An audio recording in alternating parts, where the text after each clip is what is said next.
it was just incredible, really, from singing in the commercial in Cherwell to being.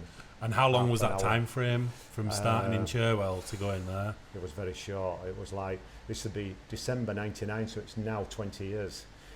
So from starting, I only really got into it mid-98. Sinatra died May 98.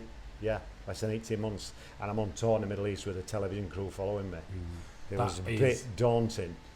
It was. I really felt, you know. What I like about that story is the fact that it's not as though you've planned it. Nah. You've just kind of gone, I've liked something, and then you've just taken it and gone for it. And you've given it all, and then all of a sudden, within 18 months, you've gone from there to being on ITV. Yeah. It's just crazy. I bet in your head, you were probably thinking, what on earth is going on? Yeah, is this really happening? You know, when we went to bed on that night after, because we did a show every night, and we were driving to different parts of the Middle East during the day. I mean, I was knackered. It was hard work, but the exposure was absolutely fantastic. And really, that was the launch. You know, as soon as you got back into, your feet back on the ground in Yorkshire, and then it were in all the, obviously everybody got a weekend paper. What were coming up with TV. What was the reaction when you came back? Was your phone just ringing off the hook? Yeah. Well, it kind of went a little bit flat for a few months because this so-called agent I'd got in Wakefield, he held the rights to everything. He'd signed me up as a management deal, which I didn't know what one of them, went over that, when I was so new to it. I thought, oh great, it's going to get me loads of work, this is what you do. And he ended up really just sat on it. He didn't send the footage out to many places. And if you don't get it out beyond Yorkshire, it's got to be out around London, and well, mainly London, to be honest. The coverage is rubbish, so it just went a little bit flat. So with all my contacts in my shop, after 6 months he'd not got me many gigs. I had a lawyer come in my shop and he just said, let me sort it out, and he checked all the paperwork, and he told me what to say to the agent, and got it all just torn up in front of my face because he got no work from me. He not got a lot of leg to stand. I could have taken him to court. So I got out of that, started looking after myself, using a few local agents, a couple of agents in London for lookalike work, and then it just started slowly but sure. It should have been going crazy then, but I had to really do a lot of that groundwork myself, and do like you do with it, all social media, anything I could do, get out there and show what you're capable of. And then the weddings and corporate work, working in Dorchester in London, and some places crazy, Montreux Palace, Blenheim Palace weddings, places like this. And you were just getting yourself out there. Was it a lot of it a recommendation, or was it once you you do something in the Dorchester and somebody there, then you got a card, and then that leads to something else, and it's just. And you've almost just taught me through as well some of the interesting people you've actually done work for, because I mean that's kind of mad, really. I remember I did a little thing with BBC Radio Leeds for Catherine Ipanovic. I don't know if you know the name, but she was a DJ on Radio Leeds. She happened to be partner of Richard Whiteley, Countdown fame, Countdown for about 30 years. And I sang live on BBC Radio Leeds. She said, oh, can I book you as a surprise for Richard's 60th? Having it somewhere in North Yorkshire. Yeah, great. Richard Whiteley. Richard Whiteley. So, because I'd seen him on TV and I thought, this would be brilliant, this, and he wasn't, he wasn't like massive celebrity, but, he was a well-known guy in Yorkshire, big very star. well known. And so I went along to that, sang. He'd got other singers on, but, my bit went as well as it could go. I give it everything I could. And then when I'd finished my set, a lady came over to me. She said, oh, we've got some special guests here. Can you just come over and say hello? Well, I was realising by now, you get this at most gigs, where people just want to just go over and take photos. And to be honest, it's something you've really got to do, because it's just like you do with Pearce, my own. You've got to get out there and have photos of people and let them wear your hat and do silly stuff. It's part of the business. If you didn't do it, people would be like, well, actually, he's not the real guy. That what I mean? Yeah. Oh yeah, he's happy over there and he's there. But when you want to take a photo, no bugger off. Yeah, and then he just disappears. You literally can't do that. No, and that taught me a lot in the early day. So anyway, after about 10 minutes, she came back across again. I was still clearing my gear away. Oh, they really don't want to say hello. So I went over to this table. They want to buy you a beer. And I got there's Tim Rice sat at the table, and a couple of other celebrities. Can't remember the names now, but they were big from bands in the 70s. But it was Tim Rice that I was really sort of thinking, my God, you know what I mean? The stuff he hasn't done, he don't want to know about. And I sat down and went, oh, great show, I'm having a beer, orders me a beer, and you just sat with him half an hour talking about life and songs. And this guy, you know, he's an Avita, and you know, this amazing, isn't it? You know, the talent this bloke has. So that was just one of them. And then, you know, give him a card before you leave. You know, yeah, you need a singer. You know, and then a few months later, I got a gig in a marquee in Essex. He said, "Oh, we've got a marquee in the back garden. This guy, get your band. We want your band to do a bit as well." I'm thinking, band in a marquee in the back garden. This is something. So we goes down to this place and walked into this marquee. I mean, the house was just amazing. It was a mansion anyway.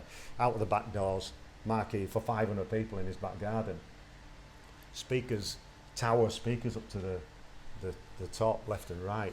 And I'm thinking, he's pushing it a bit here, isn't he, for my gig, you know what I mean? I normally have, you know, a speaker on 2 tripods, one in each corner, and that's what you get. And I said, wow, you know, this is some kit here. And he says, yeah, you're doing the first hour with your band, you know, like 8 till 9. And then he says, stay behind and have a few beers with us. And he says, we've got Jamiroquai and his 9-piece band following you. So then we, you know, sat having a beer with Jamiroquai then after that. Does it ever throw you off when you're doing it? It was a bit weird, like, a bit weird. We were swapping hats and stuff. He'd got this sort of hat like mine that looked as though it had been through, you know, whatever, some bloody all ragged bits sticking out, so you don't stand too near the fire, you know. And just having a great laugh with him.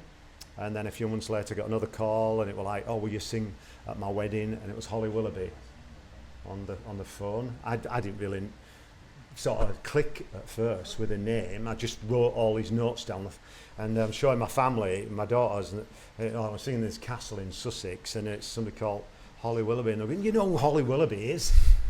You know, television, you know, she's done Page 3 in the early days, and model, and the programme she hadn't been on is, you know, you don't want to know about.